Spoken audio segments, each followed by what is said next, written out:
evening, ladies and gentlemen. Welcome to the first meetup by Alizophil. So, just a few words about this meetup and about our company, so that those who don't know us yet, we are a little bit more familiar. So, Alizophil was founded in 2018, and our expertise is in the combination of flow chemistry and AI. Basically, the lab is a neural network on the left, and what we want to do is we want to accelerate the development of flow chemistry-based processes thanks to AI. So by this, I mean generating new molecules, predicting molecule properties, and as a result, bringing new solutions to the market, reducing time to the market, being frugal, and our motivation is that the chemistry should be eco-responsible. So what we say at Alizophil is less is more. So how does it work? So on the left is part of the R&D cycle. So what we do, we create in silico. By that I mean that we can create new molecules with given properties such as having a smell of raspberry, low toxicity, and with given physicochemical properties. And the second part is actually industrialization, so that your molecule, it will be tested in the lab whether it can be produced and verified whether the properties correspond to the given ones, until we will scale up the production in the industry. So here is a small illustration about that. So Alchemite is software developed by Alizophil, and here is just a picture of how we develop molecule synthesis in the lab. We perform feasibility studies, and ChemPocket is our product. It's a container which will host this autonomous frugal chemical production. Okay, so I won't bore you much more with this, but like if AI is something that interests you, we are looking for new talent. So please contact me directly. I am Bogdan. You already have my contact. So let me know if this is something that can interest you or people whom you know. All right. So last but not least, I'm really happy that you are here, that you made it. So there were a lot of registrations, and I can see that you voted with your feet. So it's a really big pleasure for me being here with you. Also, I would love to thank our colleagues Arno and Benjamin from Candela that will animate this meetup. And finally, this would be impossible with these people, without Alize, who works with me, without Alexandrina, who is just here, and without Giselle, who helped me to arrange this presentation. So thank you a lot. It's a really great honor for me being here. So now let's start the meetup. Here is a short introduction about speakers, if you don't know them yet. So Arno, we work with Arno since already 2 years, I think, on a common project, which you will learn more during the presentation. So Arno has a master's degree in physics from University of Singapore and MBA from Collège des Ingénieurs. So Arno is a quantum applications researcher and team lead at Candela. Arno is really amazed by the wonders of and capabilities of quantum technology. He's looking at how to apply quantum computing on the short term to deliver value to end users. And his interests are geometrical QML, quantum reinforcement learning. I hope you will tell us something about quantum reinforcement learning and quantum machine learning methods. Yes, and the second speaker is Benjamin Stott, who comes from Dublin, from Ireland. Yes, who has master's degree in quantum science and technology from Trinity College Dublin. Benjamin is quantum applications engineer at Candela, and his master's thesis dealt into the subject of simulating molecule ground state energies. So basically what is about chemistry, he is an expert and he will introduce us how quantum computing can be applied for chemistry. So thank you very much for being here, and I will just open the meetup presentation. And I hope everyone who was late is already here, and now we can enjoy talking about more interesting things. Hello, can you hear me properly through the mic as well? Yeah. Hey everyone, thanks Bogdan for the intro. Thanks TPS for the organization and hosting us. Really happy to be in front of you and that you are so many in the amphitheater. So it's going to be two parts in the talk. So first I'm going to introduce quantum computing generally. If it's okay, I can do the first part in French, if everybody speaks French in the audience. Ok, super. Et ensuite, Benjamin parlera plus en détail des applications en chimie quantique. Et là, ce sera en anglais, mais j'ai l'impression que vous parlez tous anglais, donc il n'y a pas de souci. Un petit sondage avant de commencer. Je crois qu'il y a une track Quantum Technology à TPS. Qui est-ce qui la suit? Ok, chouette. Bon, on va commencer doucement au début, parce que pas tout le monde a le background qu'il faut pour comprendre l'informatique quantique. J'espère que vous n'allez pas vous ennuyer. On va commencer d'abord par la société Candela. Donc, qui sommes-nous? Donc, on est une start-up fondée en 2017, spin-off du Centre des nanosciences et des nanotechnologies sur le plateau de Saclay. On est maintenant plus de 80. Une photo de l'équipe, donc ça c'était il y a 2 ans, maintenant on est encore beaucoup plus. Et ce qu'on fait, c'est on construit un ordinateur quantique et on développe des logiciels sur cet ordinateur quantique pour résoudre des problèmes de clients. On va présenter certains d'entre eux sur lesquels on a travaillé, notamment avec Alisophile au cours des 2 dernières années. On a des personnes qui sont expertes dans de très nombreux domaines, que ce soit en algorithmique, en semi-conducteurs, parce qu'on en a besoin pour faire notre source de photons, je rentrerai plus dans le détail après, en optique, parce que la spécialité de notre ordinateur quantique, c'est qu'il est basé sur les photons, donc de la lumière, donc on a besoin de personnes qui connaissent l'optique. En computer science également. On est basé en région parisienne, donc à Massy, à Palaiseau, donc on a des centres de R&D à Massy, à Palaiseau, aussi bien que des centres de production, mais on s'étend aussi à l'international, donc on a ouvert des bureaux en Allemagne maintenant, en Corée du Sud et bientôt au UK et en Amérique du Nord aussi. Je vais passer assez vite sur la société Candela, mais ici on a juste quelques milestones depuis sa création. La société a été fondée par Pascal Sénélard, qui est membre de l'Académie des sciences. C'est de ces 25 années de recherche que découle la technologie Candela. Et à l'époque, elle faisait de la recherche avec Niccolò Somacci et Valérie Angès, qui étaient donc un postdoc et étudiant thésard. Ils ont créé, dans le groupe de Pascal Sénélard, ils ont créé la société ensemble. Et du coup, maintenant, on est arrivé à lever 15 millions d'euros en série A en 2021. Plus de 50 employés en 2022, pardon, avec plus de 30 thésards. On a sorti et rendu accessible notre ordinateur quantique sur le cloud en novembre 2022. Et en 2023, on a eu la première commande d'ordinateur quantique qu'on a livrée récemment, là, en octobre 2023, à OVH Cloud, donc le plus grand provider de cloud computing en Europe. On a aussi inauguré notre usine d'ordinateurs quantiques qui fait plus de 800 mètres carrés à Massy pour passer à l'échelle sur la production d'ordinateurs quantiques. Donc c'était un très bel événement. Il y avait Alain Aspect, le prix Nobel de physique, Jean-Noël Barrot, monsieur le ministre, etc.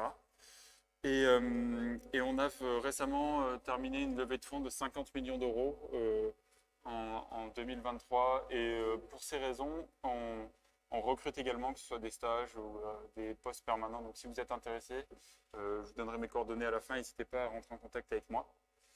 Et un dernier milestone, donc on a notre ordinateur quantique, mais on a aussi ce qu'on appelle un simulateur, donc c'est-à-dire on va en fait imiter le comportement d'un ordinateur quantique sur une machine classique.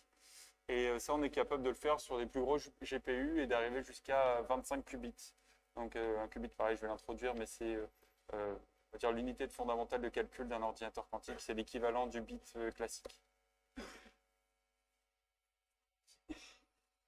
Donc dans la première partie de ce talk, je vais vraiment parler de la techno Candela et des bases du calcul quantique. Et dans la seconde partie, on va parler des applications de l'informatique quantique.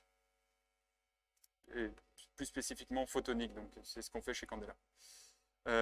Donc tout d'abord, pourquoi est-ce que les photons sont particulièrement adaptés pour faire du calcul quantique?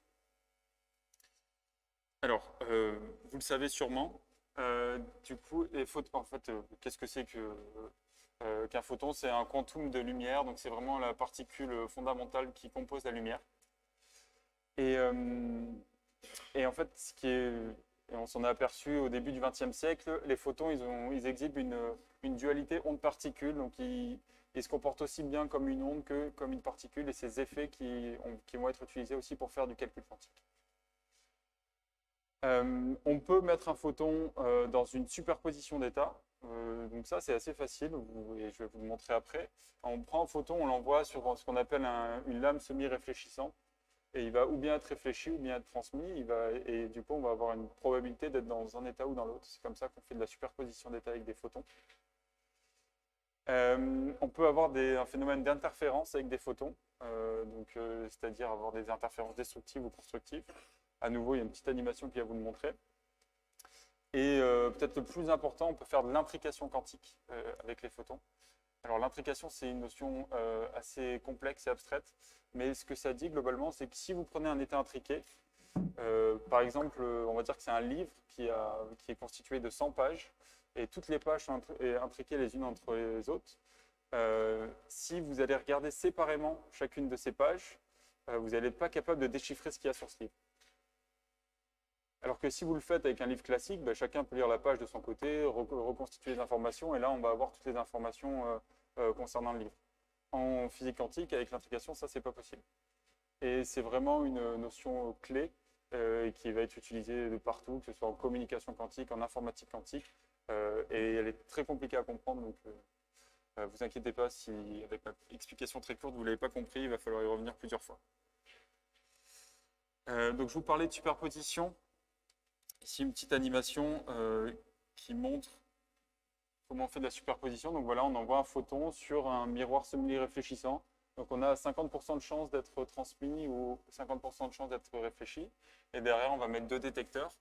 Et en fait, la probabilité de détection, elle va être de 50% dans chacun des détecteurs. C'est comme ça qu'on fait de la superposition. Pour faire des interférences, en fait, on va faire la même chose. Donc on va émettre des photons qu'on va envoyer sur un miroir semi-réfléchissant, donc les photons vont être dans une superposition d'états. Et ensuite, on va appliquer un déphasage à l'un des photons, c'est-à-dire qu'on va le mettre un petit peu en retard pour que, ou bien il interfère constructivement, c'est-à-dire chaque sommet des 2 photons va coïncider, donc on va avoir une vague plus grande, soit destructivement. C'est-à-dire un sommet va correspondre à un creux, et donc là, on va ne plus rien mesurer. Et en jouant du coup sur ce déphasage et en rajoutant une lame semi-réfléchissante par la suite, on va voir qu'on est capable de ou bien détecter les photons dans le détecteur du bas ou bien dans celui du haut. Ça, c'est juste des miroirs. Les deux. Voilà, donc là, on a le déphasage, donc on va seulement les détecter dans le détecteur du bas. Si on enlève le déphasage, ils vont venir interférer dans ce détecteur-là. Et ça aussi, c'est un phénomène qu'on va utiliser beaucoup dans nos calculs quantiques pour, par exemple, amplifier la probabilité de mesurer la solution voulue. Essayer de trouver la sortie d'un labyrinthe. On va faire interférer constructivement toutes les bonnes solutions pour sortir du labyrinthe pour que lorsqu'on fait la mesure, on ait en effet le bon résultat.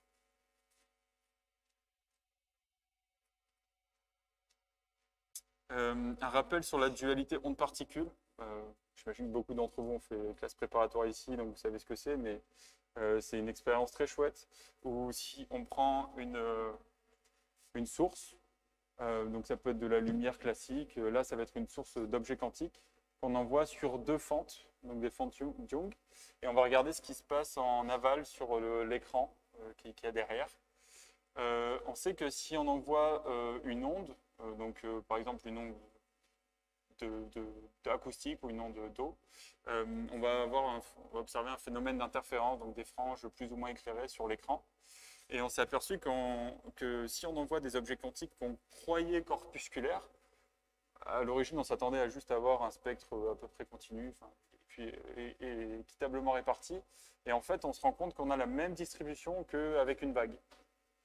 Ce qui a mis en évidence la propriété ondulaire des objets quantiques.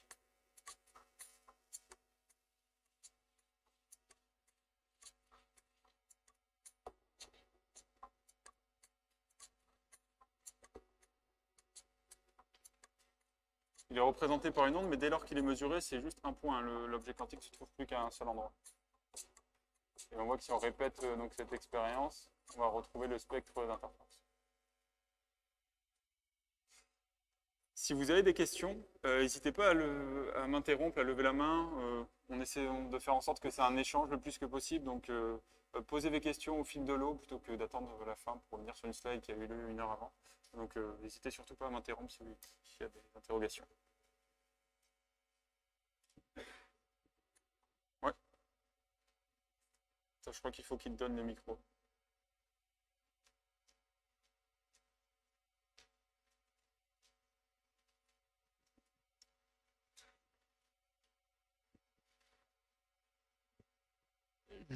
J'aurais une question. Ça serait à propos, en fait, comment est-ce que les parois peuvent mesurer le photon? C'est une bonne question. Là, on va juste dire qu'on peut avoir des détecteurs à la place. Donc, imaginer un gros détecteur et savoir qui va te permettre de te dire où se trouve le photon exactement. Ou plein de détecteurs à plein d'endroits sur la paroi pour savoir où se trouve exactement. Mais si ce n'était pas des photons, plutôt des atomes, tu peux considérer que l'impact sur la paroi, c'est une mesure en fait. D'accord. Comme si tu le regardais avec ton œil.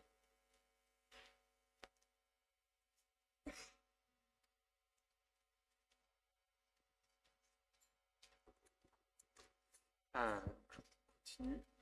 Il y a deux façons de faire du calcul quantique avec de la lumière. Ou bien on utilise des variables discrètes, donc on va utiliser des photons uniques, donc un par un. Et comme je vous l'ai montré, on va les envoyer sur des lames semi-réfléchissantes, des miroirs, etc. Donc ça, c'est ce qu'on fait chez Candela. Depuis 2001, on a prouvé qu'on pourrait faire du calcul quantique universel, c'est-à-dire qu'on peut faire n'importe quelle opération en informatique quantique en utilisant ce schéma. Vous avez peut-être entendu parler du fait que un des challenges du calcul quantique, c'est que les systèmes quantiques sont très fragiles et ils sont extrêmement sensibles à leur environnement. Il y a énormément d'erreurs. Donc, un des challenges, c'est de corriger ces erreurs. Et donc, avec l'approche à photon unique, on a une façon de corriger les erreurs. On a une roadmap, une feuille de route pour savoir comment on corrigera ces erreurs. Et il y a des démonstrations qui ont été faites depuis 2019 avec 20 photons. Et il y a même l'avantage quantique qui a été montré. L'avantage quantique, c'est faire avec un ordinateur quantique une tâche qui est impossible à faire pour un ordinateur classique.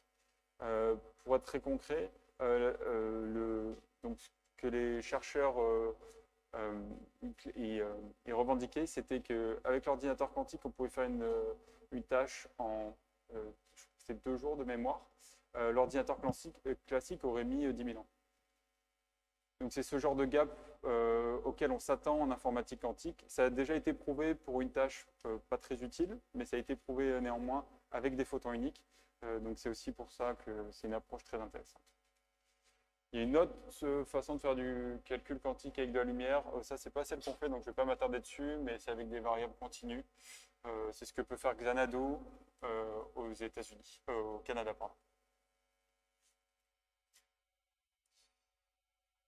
Et la question auquel il faut répondre, pour nous en tout cas en tant que constructeur d'ordinateurs quantiques, c'est est-ce qu'on a les critères, est-ce que en fait, le photon est une particule suffisamment intéressante pour construire un ordinateur quantique? Il y a des critères qui existent, les critères de Di Vincenzo, qui, si on les remplit, on sait qu'on est capable, avec ce système quantique, de construire un ordinateur quantique. Les voici. Donc il faut le premier, c'est la capacité d'avoir un système physique bien caractérisé, un qubit. Donc un qubit, c'est un état quantique à 2 niveaux et qui est scalable, donc il peut passer à l'échelle. On peut facilement en mettre plusieurs côte à côte pour augmenter la taille de notre ordinateur quantique.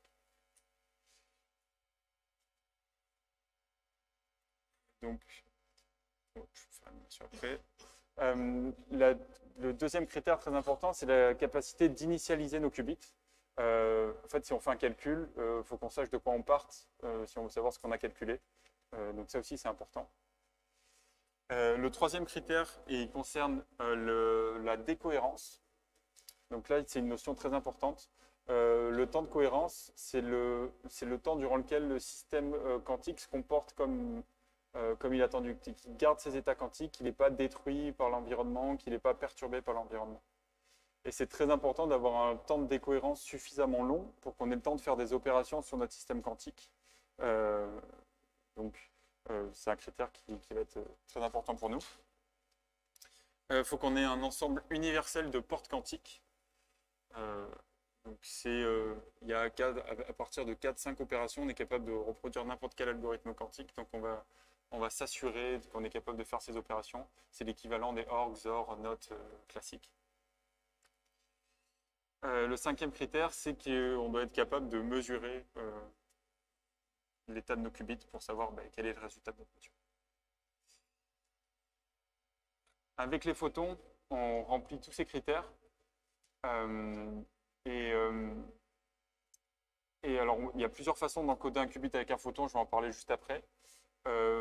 Pour initialiser un système, nous on a la technologie Candela qui est donc à la base de notre ordinateur. C'est un générateur de photons uniques. Il faut le voir vraiment comme un pistolet à photons. Dès lors qu'on appuie sur la gâchette, il y a un photon et un seul qui sort. Ça paraît simple dit comme ça, mais c'est extrêmement dur en fait d'avoir un seul photon qui sort à la fois. Et donc ça, vu qu'on sait qu'il y a un seul photon qui sort, on va être capable d'initialiser notre système comme il faut. Le temps de décohérence, c'est un gros problème pour d'autres technologies. Vous avez peut-être vu des photos des ordinateurs d'IBM, Google, avec des grands chandeliers dorés.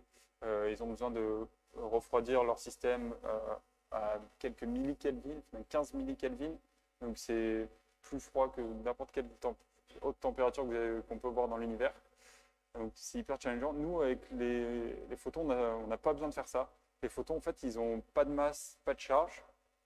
Donc ils interagissent très peu avec l'environnement. Et c'est pour ça qu'en fait, on dit qu'il n'y a pas de décohérence pour les photons. Ils gardent leurs propriétés quantiques pendant une infinité de temps. On a d'autres problèmes, on perd nos photons, ils peuvent être absorbés facilement par des atomes qui rencontrent. Donc nous, ça va être plutôt les pertes qui vont être challengeantes. L'ensemble universel de portes, je vous ai montré avec des lames semi-réfléchissantes, on les appelle beam splitter aussi en anglais. On est capable de faire et des déphaseurs, on est capable de faire un ensemble universel de portes. Ça a été prouvé en 2001. Et on a aussi des détecteurs de photons uniques qui sont très efficaces, qui sont disponibles sur le marché. Donc voilà pourquoi les photons sont particulièrement adaptés pour faire du calcul quantique. Maintenant, je vais vous montrer plus concrètement comment on remplit ces 5 critères de Di Vincenzo avec l'ordinateur quantique photonique de Candela. Donc, comment est-ce qu'on encode un qubit avec un photon? Ici, un petit rappel sur la notion de qubit. Donc, un bit, c'est un état classique à 2 niveaux, 0, 1. Un qubit, c'est représenté par une sphère. En fait, on peut être 0, 1 évidemment, mais on peut être aussi beaucoup de choses entre. Donc, ce serait une droite qui relierait 0 et 1. Mais puisqu'on ajoute des nombres complexes aussi, en fait, on se trouve dans une sphère. Donc, on est dans l'ensemble des états quantiques accessibles par un qubit. Il est représenté par une sphère, la sphère de Bloch, qui est représentée ici. Et tout de suite, on voit pourquoi aussi le calcul quantique est le plus puissant, simplement parce que l'unité fondamentale d'un ordinateur ou l'unité fondamentale d'un ordinateur quantique, elle permet de représenter un ensemble d'états qui est complètement différent. Soit c'est 2, c'est 0, 1, soit c'est une sphère, donc c'est une infinité d'états, quoi. Et pour encoder un qubit, donc un système quantique à deux niveaux avec un photon, il y a plusieurs façons de le faire. On peut utiliser la polarisation d'un photon, l'encodage en temps, l'encodage en espace. Ce qu'on fait chez Candela, c'est qu'on utilise l'encodage en espace, c'est-à-dire qu'on prend ce que j'ai représenté ici, c'est des fibres optiques. C'est la même que vous avez à la maison qui ramène Internet. Donc on prend deux fibres optiques et un photon. Si on envoie un photon dans la fibre optique du haut, c'est l'état quantique 0. Donc on note, oui, c'est cette notation quête 0, donc avec une petite flèche. Et si on envoie le photon dans le mode de la fibre optique du bas, c'est quête 1.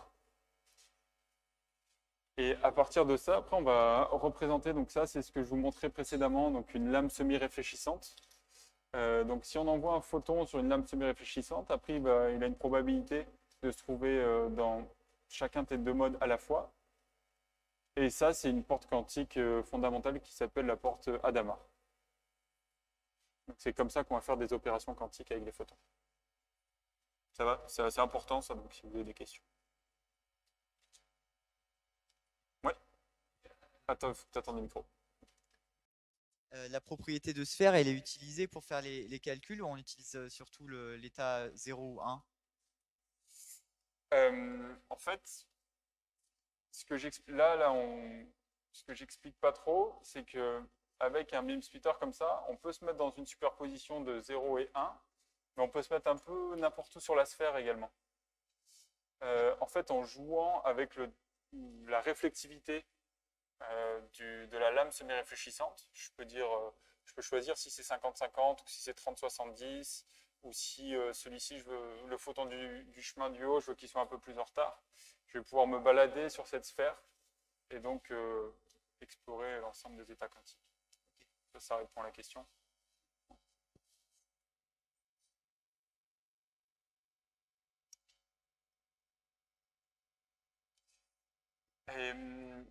Et donc, vous vous rappelez, un deuxième critère de Di Vincenzo, donc le premier c'était avoir des qubits bien caractérisés qui sont scalables. Le second, c'est être capable d'initialiser notre système de qubits. Et comment on fait? Nous, donc on a une source de photons unique, donc, qui est déterministe. Ce qu'on entend par déterministe, c'est on appuie sur un bouton, un photon vient. Donc dès qu'on le demande, un photon vient. Idéalement, c'est comme ça, une source de photons déterministe, c'est-à-dire que dès lors qu'on demande un photon, il y en a un qui apparaît. En réalité, c'est plutôt comme ça. Les photons, ils n'apparaissent pas toujours. Des fois, ils ne veulent pas venir. Et la probabilité qu'un photon arrive lorsqu'on en demande un, ça s'appelle la brightness. Donc en français, c'est la brillance de la source. Aujourd'hui, chez Candela, on a des sources d'une brillance de 50%. Donc dès qu'on appuie sur le bouton, une fois sur deux, le photon vient. Et c'est les meilleures sources que vous pouvez trouver au monde avec la meilleure brillance. Et c'est là qu'on a vraiment un avantage compétitif et c'est pour ça on peut construire un ordinateur quantique avec notre source de photons unique.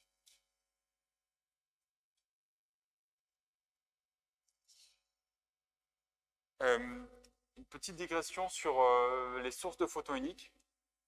Il n'y a pas seulement la brightness est très importante, mais ce n'est pas la seule propriété importante. On va aussi regarder ce qu'on appelle le G2. Donc le G2, c'est la fonction d'autocorrélation, peut-être que vous avez vu ça en électronique ou d'autres cours. C'est en fait, on va juste regarder la probabilité qu'il y ait un événement à deux photons.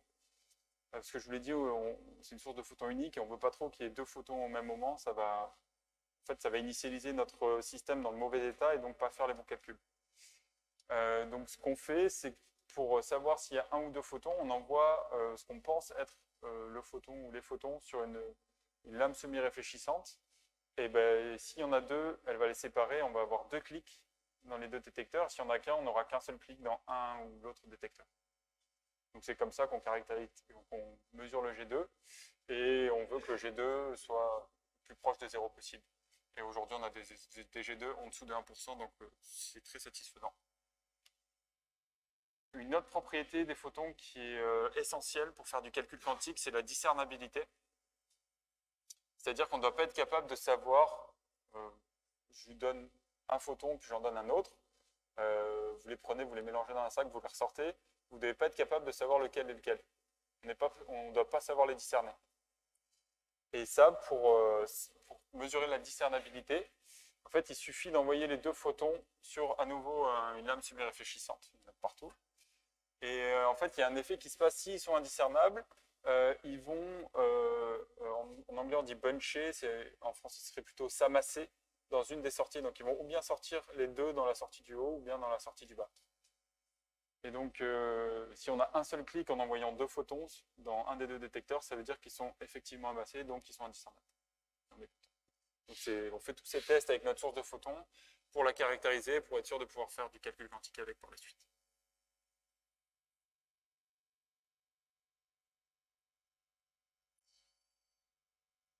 Et donc, la source de photons idéale, c'est une source avec une brillance parfaite. Donc, dès qu'on demande un photon, il y en a un qui vient, donc le plus proche de 1 possible. Une forte indiscernabilité, donc on n'est jamais capable de discerner un photon de l'autre. Et une très grande pureté, donc c'est un G2 proche de 0. Oui. Il y a le micro.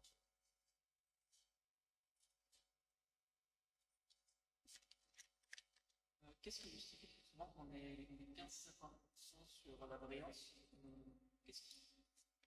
Quelles sont les raisons qu'on n'ait pas un photon qui apparaisse justement un photon? C'est des facteurs qui... Ouais. Alors, avec notre technologie, je suis plus sûr du chiffre, je crois qu'en théorie, on peut atteindre 96% de brillance. Alors, pourquoi en théorie, on ne peut pas aller au-dessus? Je ne saurais pas te répondre. Néanmoins, pourquoi on n'arrive pas à avoir les 96%? C'est schématiquement, le photon il va être absorbé dans le chemin avant d'être émis. Il y a pas mal des particules de bruit, il va y avoir d'autres... il y a aussi on va avoir besoin d'un laser d'excitation aussi pour faire en sorte... En fait, notre source de photons, c'est un atome à deux niveaux.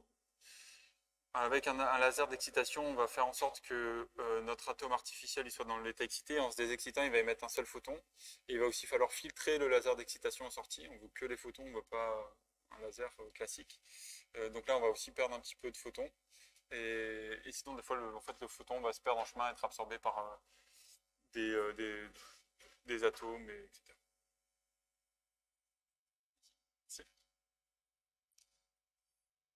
Et donc, comment faire une telle source de photons? Eh ben, c'est la technologie Candela qu'on voit sur la droite. Je rappelle la technologie de gauche, c'est quand même la plus connue, mais qui a des résultats bien moins intéressants, pour faire du calcul quantique en tout cas.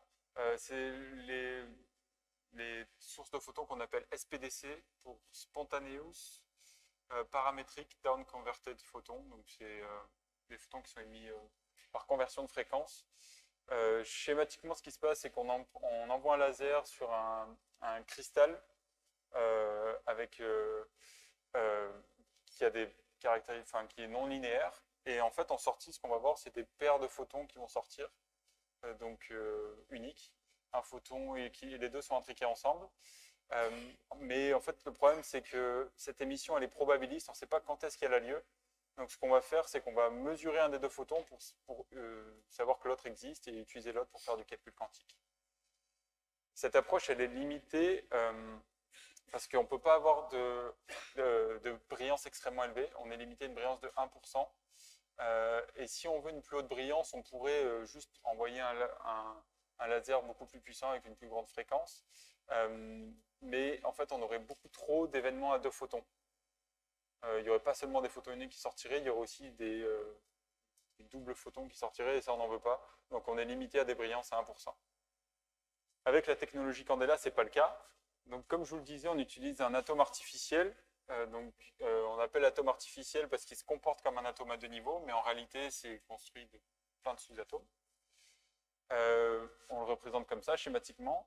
Et en fait, en envoyant un laser d'excitation sur notre atome artificiel, qui se trouve dans une cavité optique, mais ça j'expliquerai juste pourquoi après, on va exciter l'atome artificiel et en se désexcitant, il va émettre un photon. Et un seul. la cavité optique est nécessaire pour diriger le flux de photons. Donc là, tu te demandais pourquoi on perdait, on n'avait pas des brillances de 100%. Avant, une des raisons, c'était parce que en fait, les photons sont émis dans toutes les directions. Et ce qu'on a fait pour y remédier, c'est construire une cavité autour qui va concentrer le flux de photons dans une direction. Et donc là, ensuite, on va récupérer nos photons uniques ici. Donc ouais, voilà, maximum théorique 96%. Les limitations, c'est que c'est difficile à manufacturer. Même pour nous, on a la recette, mais il y a quand même, on a encore des challenges à résoudre pour construire un ordinateur quantique extrêmement grand. Et la collection des photons, c'est aussi un des facteurs limitants. Récupérer en sortie de quantum dot, de l'atome artificiel. Là, vous avez d'autres schémas et photos des quantum dots. Donc, comme je vous le disais, c'est une recette spéciale Candela. On fait ça maintenant dans notre propre salle blanche sur le plateau de Saclay en banlieue parisienne. Et donc là, vous avez un autre schéma. Donc ici, c'est le quantum dot, l'atome artificiel. Et ici, on retrouve des miroirs qui vont juste concentrer le flux de photons qui va être émis. Là, c'est une autre vision, mais de la même chose. Le quantum dot, les miroirs qui sont émis et qui vont aller dans une fibre optique. Ça, c'est une photographie au microscope électronique. En fait, le quantum dot se trouve ici. Et ce que vous voyez là, ça, c'est le pilier. Donc, c'est vraiment la même structure qu'ici. Mais ça, c'est la réalité, quoi. Et là, vous avez l'échelle, donc c'est 2 micromètres. Et en vrai, ça ressemble à ça. Donc, c'est une fibre optique qui va venir au-dessus d'un petit échantillon de quelques centimètres carrés pour récupérer les photons uniques qui sont émis de l'atome artificiel.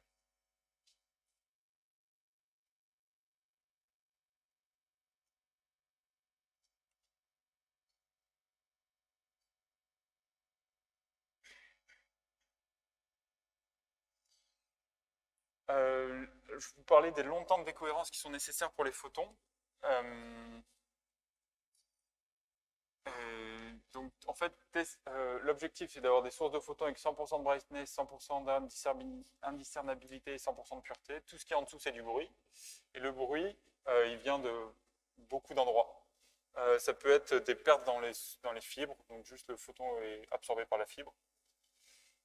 Ça peut venir du fait que, en fait, des fois, on va faire de l'optique en espace libre et on va devoir passer dans des fibres optiques. Le couplage n'est pas idéal, donc là, on va perdre des photons également. On va avoir je vous ai parlé des lames semi-réfléchissantes tout à l'heure, qui sont en théorie 50-50, mais en pratique, c'est 52-48, elles ne sont pas parfaites, elles absorbent des photons également. Les puces, donc ça, je vais en parler après, mais en fait, pour faire du calcul quantique, on va mettre plein de lames semi-réfléchissantes sur une puce intégrée. Là aussi, il va y avoir des pertes dans cette puce. Les détecteurs, ils sont presque parfaits, 95%, mais ils ne le sont pas encore, donc il y a encore du travail à faire là-dessus aussi. Et voilà à quoi ça ressemble dans un labo optique. Donc, ici, vous avez un miroir, là c'est un beam splitter, je pense que là c'est un filtre. Et un setup typique, ça ressemble à ça. Donc, on a une board avec des différents éléments d'optique qu'on a vissés dessus.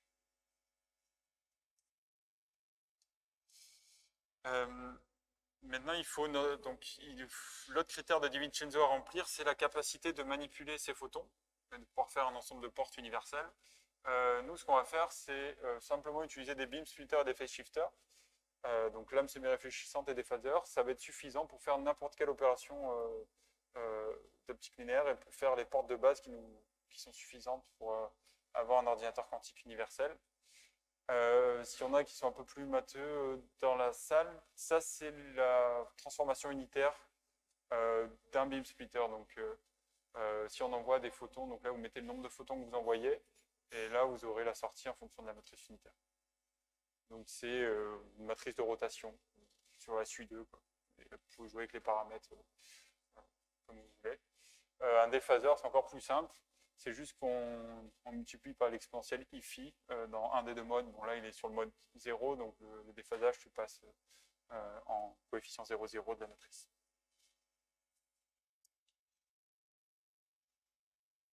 À quoi ça ressemble dans le laboratoire à ça. Ça, c'est les puces optiques sur lesquelles on va avoir tout un tas de beam splitter, de phase shifter. Donc ici, les photons arrivent. Là, c'est la puce optique et ici, les photons sortent. Et là, vous voyez, il y a plein de contrôleurs, donc des câbles électriques. Ces contrôleurs sont utiles pour en fait, jouer avec la phase et la réflectivité des beam splitters. On va pouvoir induire du coup, des courants électriques différents selon la phase qu'on va et la réflectivité voulue sur le beam splitter.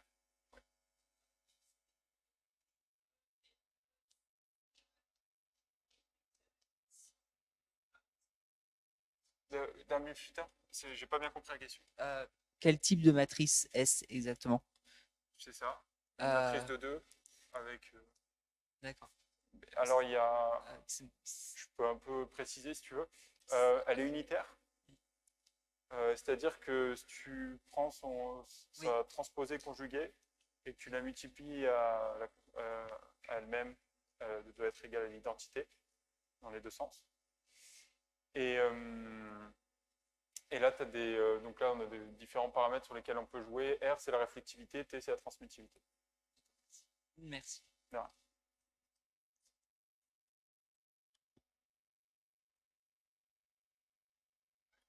Il y a plusieurs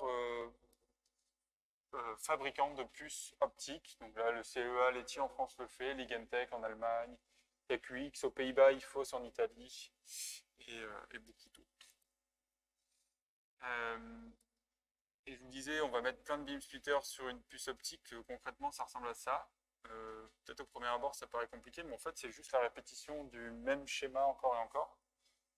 Donc, vous voyez, là, il y a ce qu'on appelle un interféromètre de Mach-Zehnder. Bon, globalement, c'est un beam splitter avec une réflectivité que l'on choisit.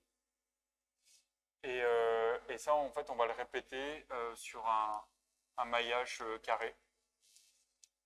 Et en fait, il y a un super théorème qui nous dit que si on fait ça, on peut implémenter n'importe quel unitaire sur, ici il y a 12 modes, donc n'importe quel unitaire de taille 12 par 12, donc prenez une matrice de taille 12 par 12, vous allez pouvoir l'encoder sur cette puce optique, et ensuite on va envoyer des photons et ça va faire le calcul voulu.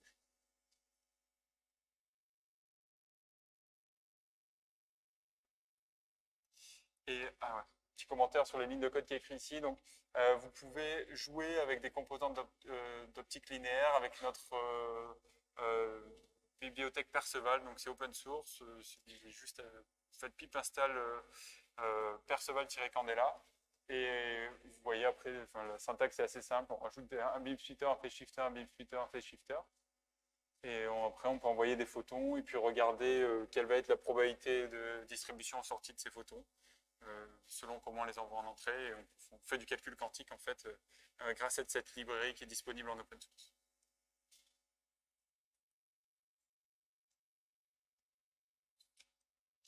Les détecteurs, deux grandes classes de détecteurs, ou bien certains qui sont capables de détecter le nombre de photons précis, mais ça, c'est intéressant, mais leur efficacité n'est pas super.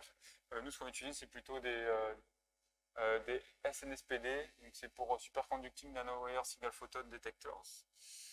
C'est basé sur une technologie supraconductrice, pas très important, je ne vais pas rentrer dans le détail, mais ils ont une super efficacité de 95%, et peu de bruit, ils ont des dark counts assez faibles, de 1000 Hz. Alors un dark count, c'est lorsque le détecteur va en fait, détecter un photon alors qu'il n'y en avait pas un.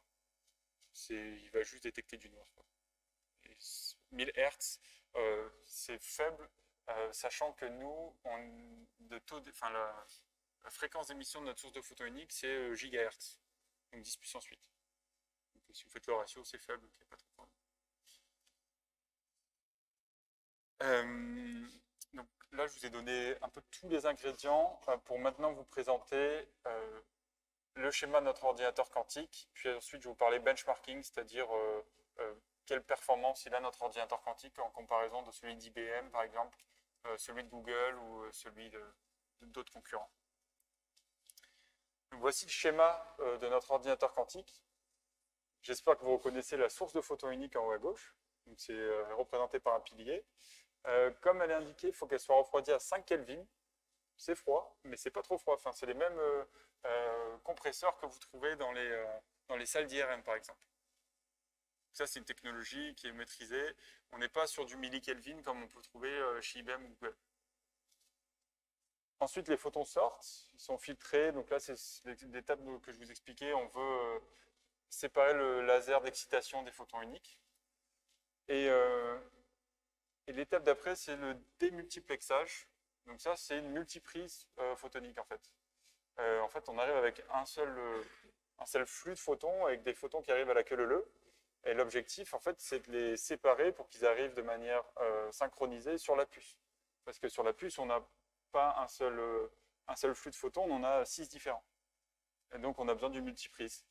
Et donc, on a des ingénieurs qui bossent que là-dessus et qui font du super travail. Et ensuite, ça passe dans la puce optique. Donc, c'est celle que je vous montrais précédemment, qui est universelle, qui peut faire n'importe quel unitaire en optique linéaire. Et qui est contrôlé par notre ordinateur. Donc, en fait, en codant sur Perceval, le langage de programmation, pas le langage, pardon, le Software Development Kit dont je vous parlais, on va en fait choisir l'unitaire qu'on veut encoder en quelque sorte. Mais ça, vous n'allez pas trop le voir, ça va être fait derrière. Les photons vont arriver dans les différentes sorties, et puis on va juste les mesurer, on va dire, voilà, il y en a qui arrivent un là, là. On va regarder où est-ce qu'il y a des corrélations entre nos différentes sorties. À nouveau, les détecteurs doivent être refroidis à 3 Kelvin, donc là c'est dans un cryostat. Vous remarquerez que tout le reste est à température ambiante. Ça, c'est un énorme avantage de l'approche photonique, c'est qu'une grande partie est à température ambiante. D'un point de vue ingénierie, c'est un avantage, mais aussi consommation d'énergie. Et ensuite, ça va renvoyer les résultats à l'utilisateur via son ordinateur, ou s'il a utilisé le cloud Candela, ça va renvoyer les résultats au cloud.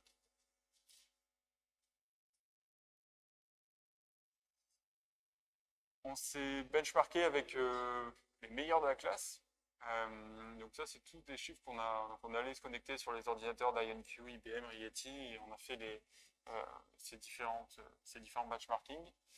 Et en fait, on a vu qu'on était tout à fait comparable à leurs résultats.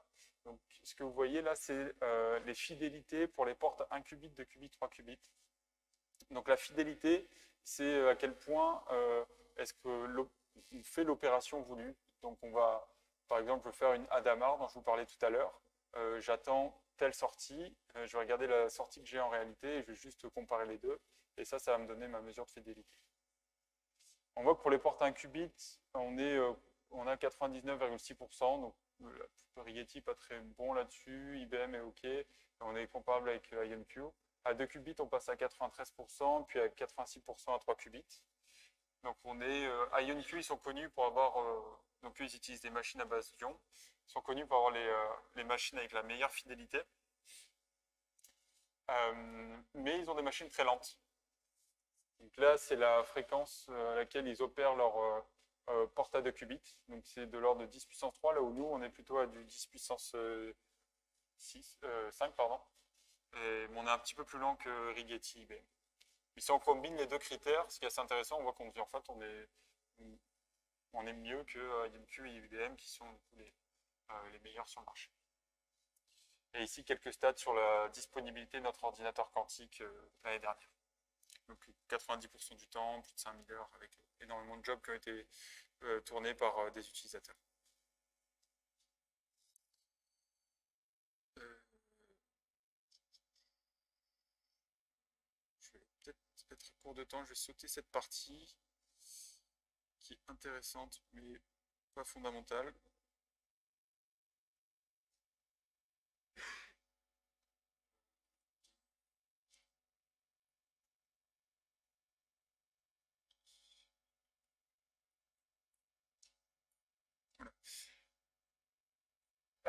Alors, il y a une limite.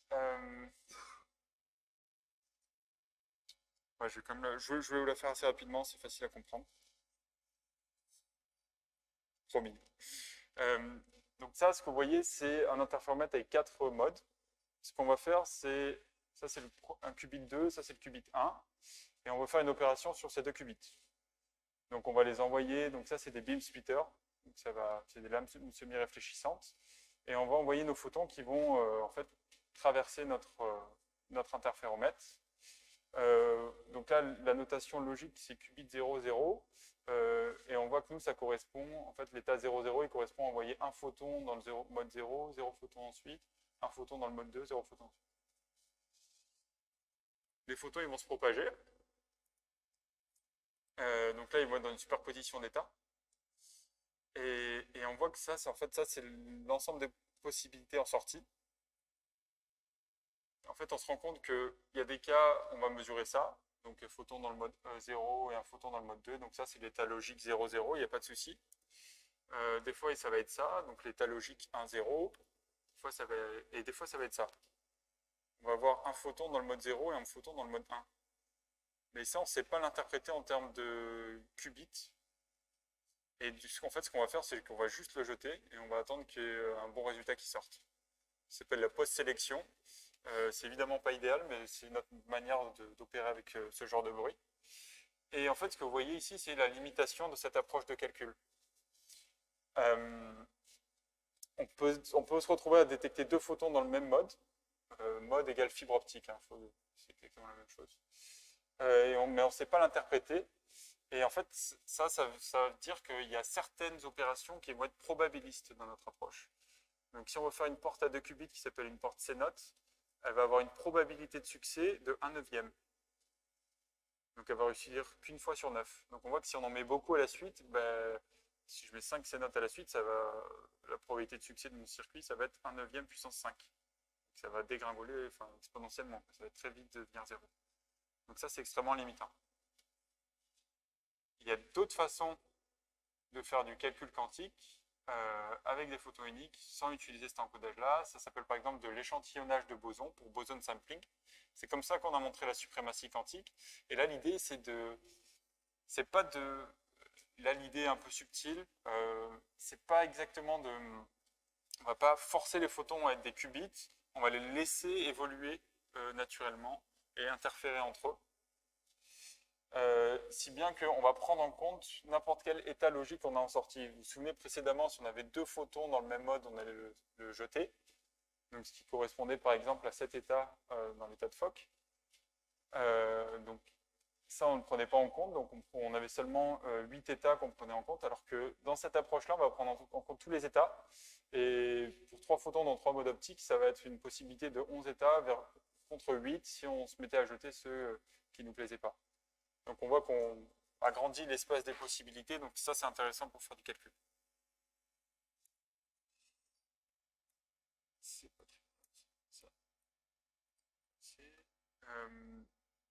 Il y a un algorithme qu'on a développé en interne qui est basé sur le boson sampling. Donc, mathématiquement, ce qui se passe quand on fait de l'échantillonnage de bosons, c'est on calcule le permanent d'une matrice. Vous connaissez peut-être pas le permanent, mais je suis sûr que vous connaissez le déterminant. Le déterminant, c'est la même chose, mais sauf que le permanent, sauf qu'il n'y a pas d'alternance entre le plus et le moins, c'est que des plus. Ça, c'est un problème en classe de complexité qui est Sharp complet. C'est très très dur à résoudre avec un ordinateur classique, mais avec un ordinateur quantique, le nôtre, c'est très facile à faire. Et on a relié ce problème à certains problèmes de graphes, comme trouver le sous-graphe le plus dense, ou vérifier que deux graphes soient isomorphes. On dit que deux graphes sont isomorphes s'ils sont équivalents, on a juste à changer leur label. Donc, juste à une permutation près, ils sont équivalents. Je ne vais pas rentrer dans le détail de l'algo.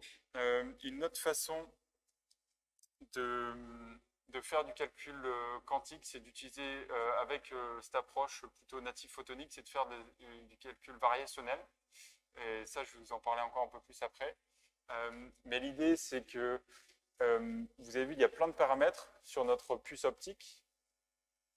Et en fait, on va faire en sorte d'apprendre ces paramètres comme un modèle de machine learning. Donc, on va s'attendre à en fonction d'entrée, on va s'attendre à une sortie.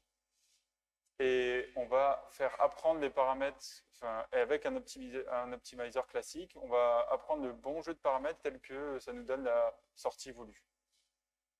Ça, c'est le genre de circuit qu'on utilise pour faire ça, et on a été capable de classifier ces données avec cette approche.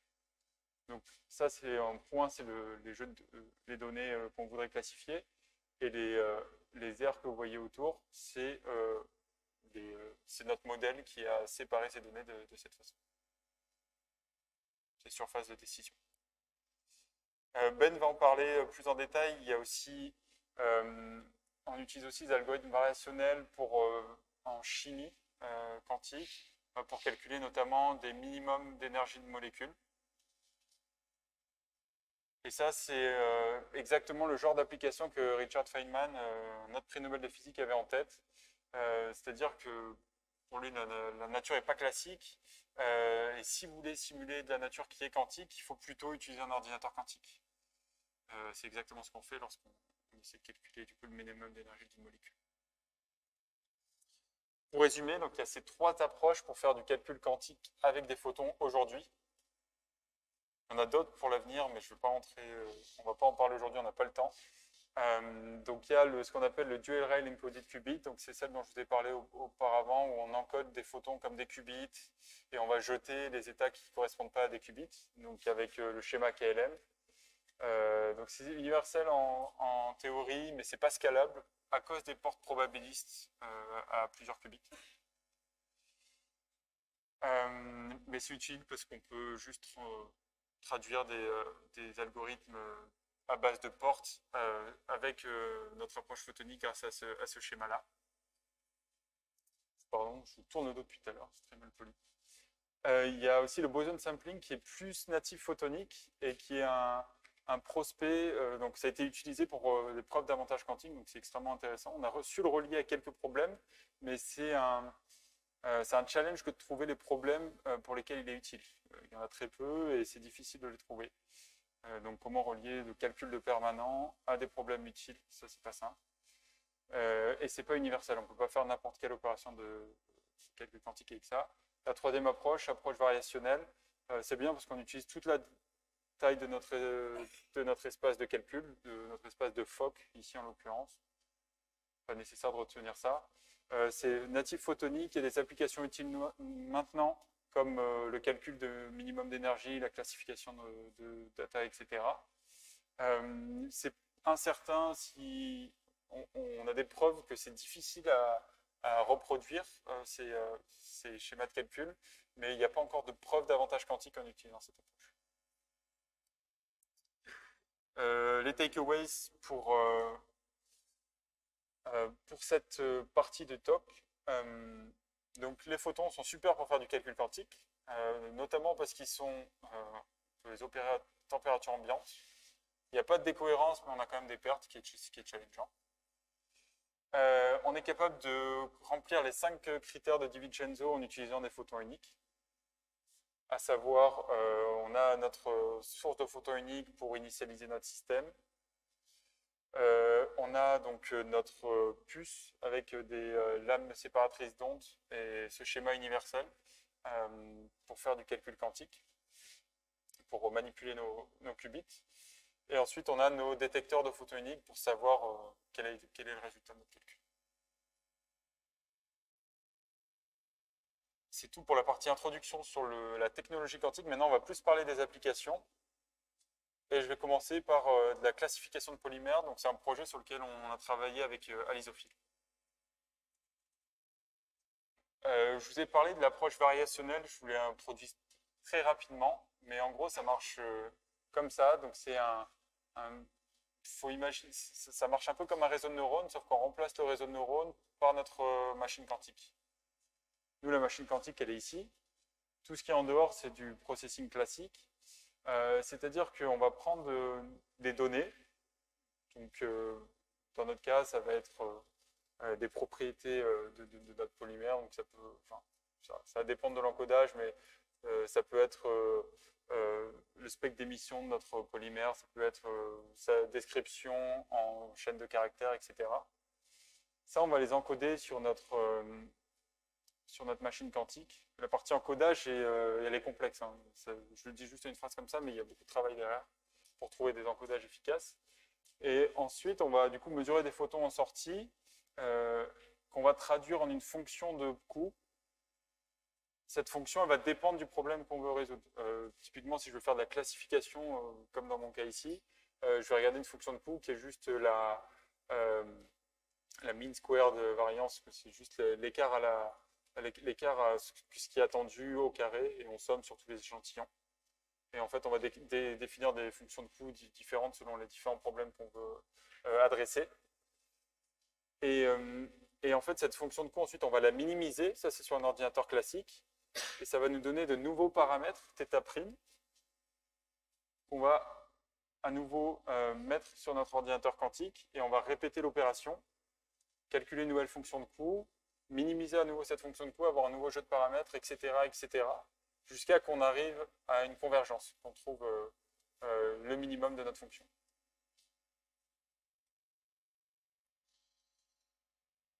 C'est ce qu'on a fait pour ce jeu de paramètres. Donc ici, vous voyez l'histogramme des données de polymères selon leur band gap. Donc là, vous avez en gros juste le nombre de polymères versus leur extrapolated gap. Et ici, vous avez du coup le nombre. On voit qu'on avait 50% de near infrared et 50% de visual. Ça, c'est juste quelques données sur notre ensemble, quelques données sur le jeu de données sur lequel on a bossé. Et ici, on affiche donc l'histogramme des polymères en fonction de la longueur de leur chaîne de caractères encodée en SMILE. Donc, juste considérer la longueur de la chaîne de caractères. Et ce qu'on a fait là, c'est plutôt une approche hybride. Donc, on a pris ce que vous voyez en haut à gauche, c'est un réseau de neurones classique, avec là sa description couche par couche. Et ce qu'on a fait, c'est qu'on a coupé la fin de notre réseau de neurones pour aller mettre notre circuit quantique, donc notre réseau de neurones quantique. Pourquoi on a fait ça? C'est qu'aujourd'hui, notre réseau de neurones quantique, il est petit, il ne peut pas prendre un grand nombre de paramètres, comme vous l'avez vu. Ici, ça, c'est le nombre de paramètres, c'est les paramètres qu'on a utilisés pour encoder notre molécule. Il y a à peu près, en moyenne, on va dire 100 caractères. Et on n'a pas 100 qubits, par exemple, pour encoder toute notre chaîne de caractères. Du coup, ce qu'on fait, c'est qu'on va extraire l'essentiel de l'information avec notre réseau de neurones. Donc diminuer de 100 caractères à 2 paramètres, qu'on va ensuite nourrir à notre réseau de neurones quantique. Et là, notre réseau de neurones quantique, ici, vous voyez du coup les 2 paramètres qu'on lui a donnés en entrée. On pourrait augmenter, on a commencé avec 2, puisqu'il faut bien commencer avec quelque chose de basique. Et ensuite, on va entraîner notre réseau de neurones classique quantique avec notre jeu de données. Avec ça, je ne vais pas en parler, c'est pas la peine. Avec cette fonction de coût là, donc ce que je vous disais, c'est juste la différence entre la sortie de notre réseau de neurones et ce qu'on attend. On met au carré et on somme sur l'ensemble des échantillons. Avec un paramètre de régularisation, de ça pareil. Je ne vais pas rentrer dans le détail maintenant. Et donc, pour le schéma de l'approche, voilà, donc on a désolé Alex, c'est pas les bonnes images. On a en entrée notre polymère de 140 caractères qu'on donne au réseau de neurones classique qui va extraire les informations pour le réseau de neurones quantique et qui va ensuite classifier notre jeu de données. Donc voilà comment on fait de la classification de polymères hybride quantique classique avec un ordinateur quantique photonique.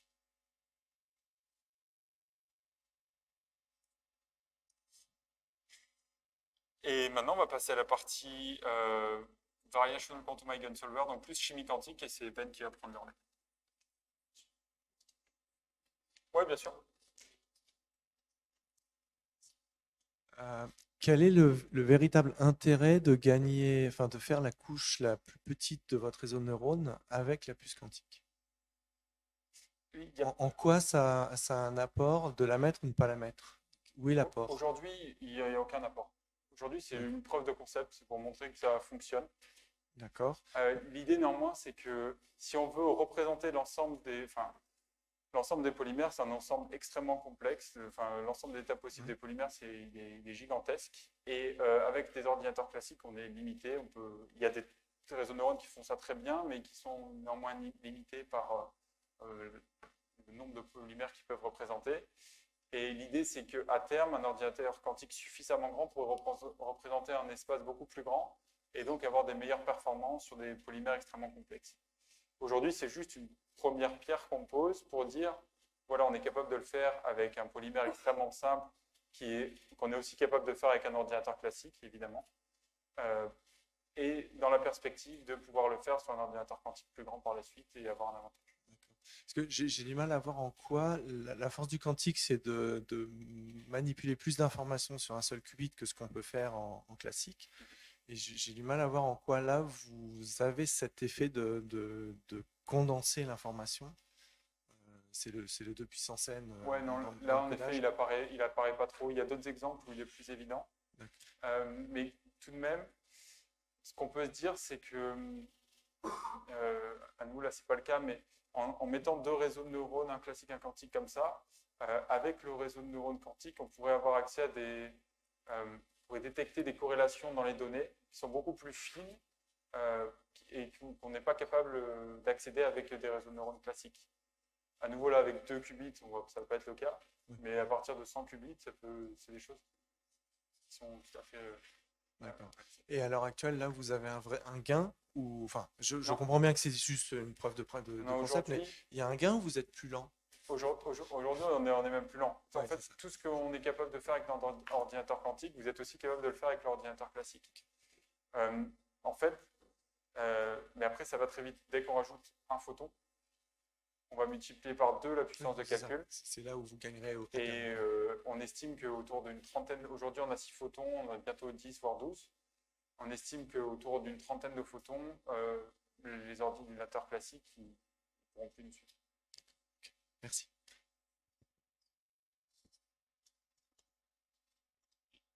Est-ce que votre ordinateur quantique permet de faire de la factorisation? Et si oui, qu'est-ce que vous avez réussi à factoriser comme nombre? On a factorisé 15. 3 fois 5. Ah. 15. 15 en 5 fois 3. Ouais. C'est toujours ce que je disais. Aujourd'hui, on est sur un petit ordinateur quantique qui fait beaucoup de preuves de concept. Si on veut, ce qui est intéressant, c'est factoriser une clé de 2048 bits. C'est ce qu'on utilise aujourd'hui pour envoyer des messages, des données bancaires. Ça, il y a des études qui sont faites. Il faudrait environ 10 000 qubits logiques pour le faire. Vous croyez que ce sera un jour réalisable? Moi, je pense que ça sera réalisable. La question, c'est plutôt sur l'échelle de temps, ce qui est très difficile à dire. Il y a eu des sondages qui ont été faits auprès d'experts. Les gens estiment entre 10 et 15 ans pour avoir ce genre d'ordinateur quantique. Donc en ce moment, le nombre le plus grand qui a été factorisé par un ordinateur quantique, c'est 15. Pas le plus grand. Je pense qu'il y a des plus grandes démonstrations qui ont été faites, mais sur le nôtre.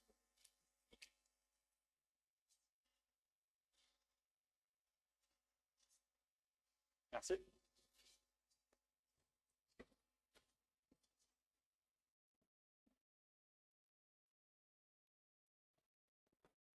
Everyone can hear me well, Ian? Oh, evidently. So I'll be presenting the algorithm of the variational quantum eigensolver, which is quite useful in near-term hardware for finding the ground state energies of molecules. So then, what is quantum chemistry and why do we want to solve it? So we can use computer simulations of chemical problems, such as molecular structure, to solve problems such as molecular structure, reaction pathways, and reaction rates. Now, what are we interested in when we want to solve these problems?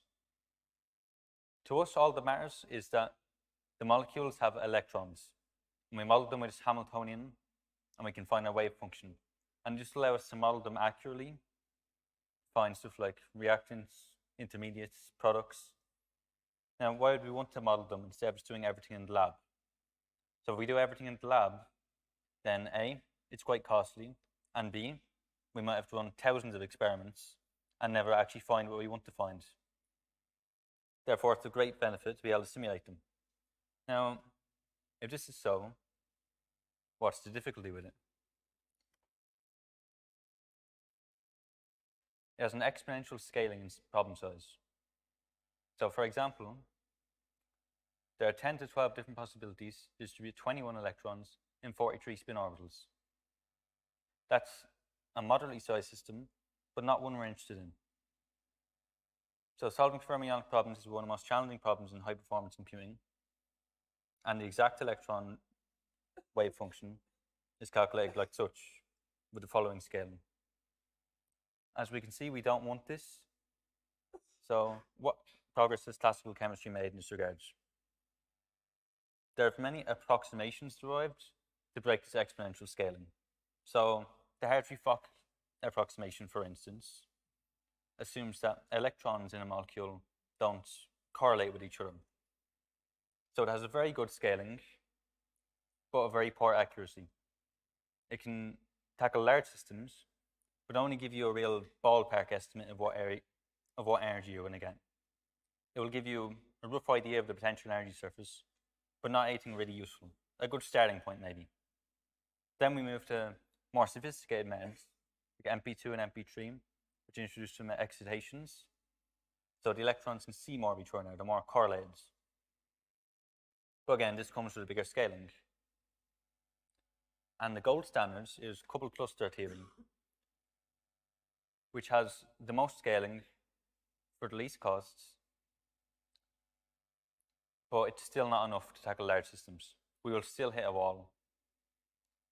There are other methods like first principle methods, where we try to do everything analytically, but the difficulty with this method is that we're trying to find a functional which approximates the system, and we don't always know the form of it. So we run into walls with that as well. And why do we care? So we care because we can solve industrial processes with quantum chemistry, like catalysis, CO2 sequestration, design, or in medicine, drug discovery. So an example I've given of a use case is the Haber process. So it's a way of extracting fertilizer. So it requires 400 degrees Celsius and 200 atmospheres for the reaction to get going. It's estimated that 1 to 2% of all energy in Earth is used in the Haber process. Whereas our peers in nature, bacteria, do this process very easily at 25 degrees Celsius and 1 atmosphere. Now, the knowledge for how to do this is beyond all current classical methods, and the electronic structure and the substrate are both unknown. Classically, we hit this wall of scaling, and no matter how many approximations we make, we cannot accurately get this. Quantum mechanically, it's estimated that it would take around 150 to 200 logical qubits for a solution. So then, the variational quantum eigensolver. I'll go through that algorithm, and what we can take from classical stuff for now is we can start a variational quantum eigensolver with a Hartree-Fock approximation. Since it has very good scaling, it can give us a good starting point for the algorithm. And now onto the algorithm itself. So if we want to find the ground state energy of a molecule, we want to find the expectation value of H, which will give us the energy. And the variation principle states that if we're trying to find the ground state energy, then as long as we keep minimizing this psi H psi value, we can only ever get closer to the value. So then, classically, we would have to have a very large matrix to compute this. Quantumly, we can decompose the fermionic Hamiltonian into a sum of linear operators like such. And then by linearity, the expectation value of the total system is the expectation value of all these linear components added together. Now, for a quantum computer, it's easy to calculate this value we've linearized it into. And once we have calculated this expectation value with a measurement on a quantum circuit, we can put them back into a classical computer for what classical computers do well: addition and multiplication, for example. So how do we do this? If we want to minimize this process iteratively, we parameterize a quantum state with experimental parameters. We compute the averages using the quantum computer via a measurement, and then we perform minimization using a classical optimizer, like Nelder-Mead or Kobyla. But why do we do this? Where is the quantum speedup? So if we were to do it classically, the dimension of the Hamiltonian scales as 2 to the n, then you can see that the evaluation of psi h psi would be particularly beastly and require O to 2n operations. It's quite costly. So what does the quantum root have to offer? Well, if we decompose them into a sum of linear operators, like I said, with weights and Pauli strings, then we have to perform n circuits on the quantum computer to gain its expectation value. And so we scale linearly. That's a big improvement over classical sides. It comes with two assumptions: that we have an efficient decomposition in the Pauli strings and weights, and that each circuit has at most polynomial depth. So then you might be wondering, quantum computing is probabilistic. We have to build a distribution of these values to gain accuracy. So surely that might affect things. So if I want to gain an accuracy of 0.0001 for my simulation, then I would need around 10 to the 6 shots, because it scales as 1 over epsilon squared, where epsilon is the accuracy. This may seem large, but it does not scale with the problem size. So even if you were to have a system with 400 qubits, you would still only have to take 10 to the 6 shots of your circuit to gain the measurements. And now we've looked at the algorithm in total, and how do we take a fermionic Hamiltonian and make it into something that a quantum computer can understand? So we have our annihilation and creation operators there, the 1 and 2 electron interaction strengths in a fermionic form, but we run into a slight problem, because the fermionic commutation rules do not match the Pauli commutation rules.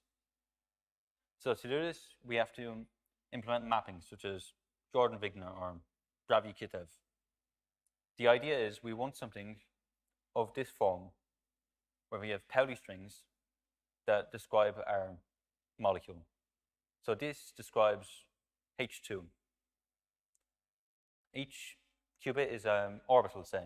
We would think it would have 4 normally, but exploiting symmetries, we can have 2 qubits here. And the way you would measure these is the identity you do not need to measure. The Z, you simply read out your circuit.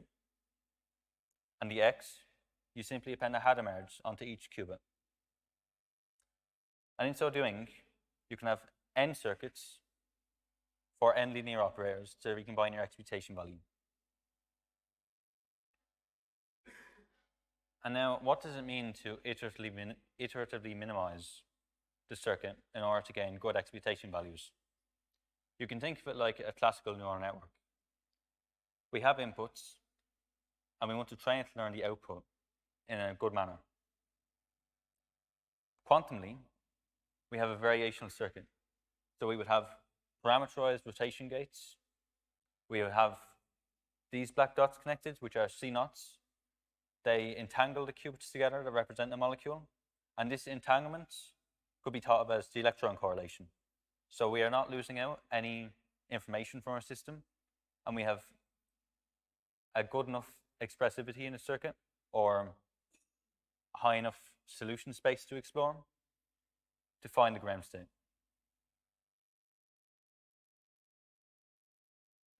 Now, what are the advantages of hybrid quantum classical algorithms? We have short depth quantum circuits that are more resilient to noise. Now, algorithms like phase estimation can also be used to solve the eigenvalue problem, but they're too costly on NISQ processors. On hybrid quantum classical algorithms, you can also store a quantum state with exponentially fewer resources than required classically. And another good thing is that we can let state-of-the-art classical computers do all the processes they do best, while the quantum computer, which is still in its early stages, does the part that needs to be done quantum. Then what are implementations of this like on actual hardware? The first VQE implementation was by Peruzzo et al. On photonic hardware, which bodes well for us. You can see here they have the link between the QPU and the CPU there for the hybrids, and they model a HE-H+ molecule. This is the potential energy surface and their results, theoretical and the experimental, and that is the optimization curve for one bond length. As you can see, they're getting pretty good results, and it's a photonic platform. So how would this look like on Percival? So we have the composition of the molecule, and we must determine the ground state as a function of the position of the nuclei. So we can first make the circuit on a shell, build the expectation value from samples, compute the loss, and then use gradient descent feedback control.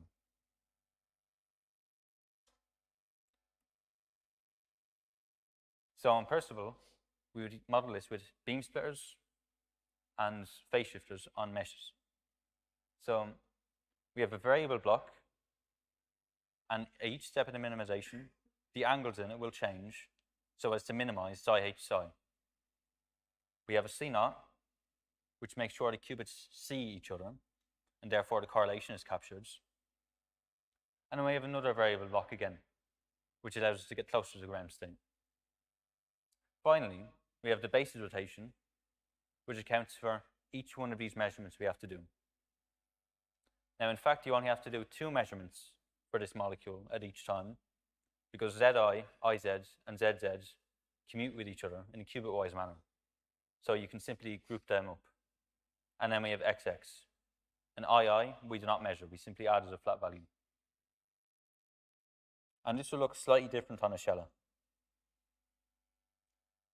So since a Shella is a universal interferometer, we would have to approximate it this way via transpilation. We have a variable block here. Our optimized C0 on a Shella would look like this. It's just a set of angles and reflectivities that best approximate the operation of the gate we want.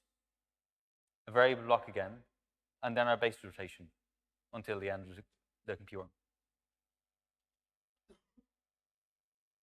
And what are the results of this? So this is the optimization curve for a single bond length at the 0.74. The expected value is minus 1.1367. And as we can see, we converge quite well to that in around 50 iterations and to chemical accuracy. And then we'd wonder, does this approach scale up to other molecules, or is it simply a proof of concept? And indeed it does. We've tried it in LAH as well, and we gain quite good results. Theoretical value minus 7.862, and on the QPU Shella, we have minus 7.85074. And now, how do we scale this up to larger amounts of qubits? So larger molecules would require deeper circuits and many measurements arising from decomposition. So that's difficult for near term, so we can use active space solutions. We can cut out orbitals of the molecule that don't play too much of a part in reactions. And we can also use subspace methods where we compute most of the problem classically, and then the bit that we need to be very, very accurate on, we compute quantumly. And then there's parallelization. So we can use a method called DMET, or Deep Density Matrix Embedding Theory, to take a large molecular problem, say 10 hydrogen atoms in a ring, and to decompose it into smaller problems or fragments as part of a bat that can be solved then separately and recombined later.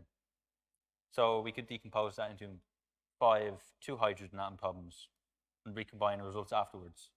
This method of parallelization allows us to exploit the small number of qubits we have right now and to scale up to larger molecules simultaneously. And future work I will be doing in this area is to A, scale it up to larger molecules, B, to implement this DMET method, and to see what size systems we can get to before we reach a barrier. And I'll also be using the potentials that we gain, or the ground state energies from VQE, in order to inform molecular dynamics simulations and see how accurate they can be. And that is all for me. Are there any questions?